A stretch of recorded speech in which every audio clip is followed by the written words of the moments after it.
ከመንፈሳዊ ጥቅም ባሻገር ማህበራዊና ስነ ልቦናዊ ጠቀሜታ እንዳለው ያውቃሉ? ረመዳንን ጾም በምንጾምበት ጊዜ እንግዲህ በጾም ወቅት የተለያዩ ሆርሞኖች በተለይ እንግዲህ ሴሮቶኒን እና ዶፓሚን የምንላቸው ሆርሞኖች ሰውነታችን ውስጥ እንዲጨምሩ ያደርጋል።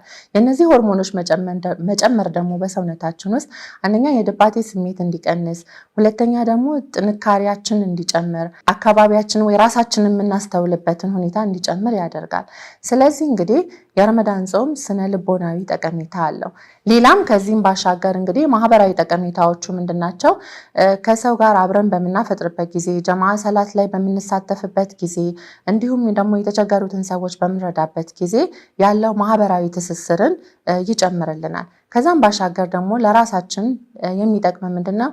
ሰልፍ ዲሲፕሊን ራስን የመግዛት እንዲሁም ደግሞ ነገሮችን የመቋቋምና ጥንካሬ ሪዚሊያንሳችን እንዲጨምር ያደርጋል ማለት ነው። ስለዚህ እንግዲህ የረመዳን ወር ከመንፈሳዊ ጥቅሙ ባሻገር እንግዲህ ማህበራዊና ስነ ልቦናዊ በርካታ ጠቀሜታዎች አሉት።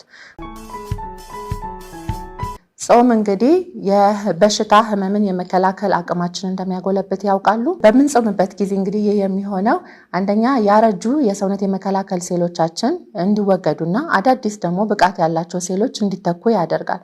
ከዛም ባሻገር እንግዲህ ደግሞ ጸረ ብግነት የሆኑ ሴሎች እንዲጨምሩና ይህም እንግዲህ አንቲ ኢንፍላማቶሪ ሴሎች ሳይቶካይኖች እንዲጨምሩ በማድረግ ወይም ደግሞ እነዚህ ፕሮ ኢንፍላማቶሪ ሳይቶካይን የምንላቸው ብግነትን የሚያፋፍሙ ሴሎች እንዲቀንሱ በማድረግ የሰውነት የመከላከል አቅማችን እንዲጨምር ያደርጋል ማለት ነው።